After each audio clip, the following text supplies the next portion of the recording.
శ్రీమాత్రే నమః. మకర రాశి వారికి ఏ విధంగా ఉండబోతుంది నవంబర్ మాసంలో జాతకాన్ని పరిశీలించక అన్ని విధాలుగా కూడా వీరికి యోగదాయకంగా ఉందన్నమాట. సప్తమంలో గురువు ఉండటం వల్ల మంచి యోగదాయకంగా ఉంది. ధన సంపాదన పెరుగుతుంది. అదేవిధంగా భార్యాభర్తల మధ్య సఖ్యత ఏర్పడుతుంది. ప్రేమ ఆప్యాయత అనురాగం అనేది ఏర్పడుతుంది అనమాట. అన్ని విధాలుగా కూడా బాగుంటుంది అనమాట. అయితే వీరికి జరగబోయేది ఏంటంటే ఇప్పుడు ద్వితీయ స్థానంలో రాహు ఉండటం వల్ల కుటుంబ విషయంలోనే ఎక్కువగా దూరం అవ్వటం, కుటుంబం విషయంలోనే ఎక్కువగా కూడా గాల్లో మేడలు కట్టడం ఇలాంటివి ఎక్కువగా అవకాశం ఉందన్నమాట. చాలా జాగ్రత్తగా ఆచితూచి అడుగు వేయండి. ఎందుకంటే సహజంగా వీరికి దంపతుల మధ్య సఖ్యత ఉండడం చాలా తక్కువ. అలాంటిది ఇప్పుడు ఏర్పడింది, సఖ్యత ఏర్పడింది, దంపతులు సుఖంగా ఉన్నారు, అన్నిట్లో కూడా ప్రేమాప్యాయత పెరిగింది.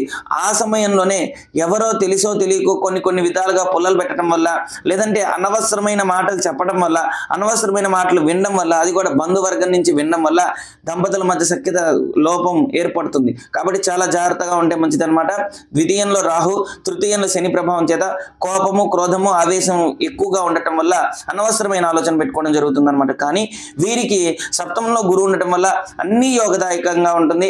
ఏదైనా సరే వీరికి ఇక్కడి నుంచి అన్నిట్లో కూడా విజయం సాధిస్తారు.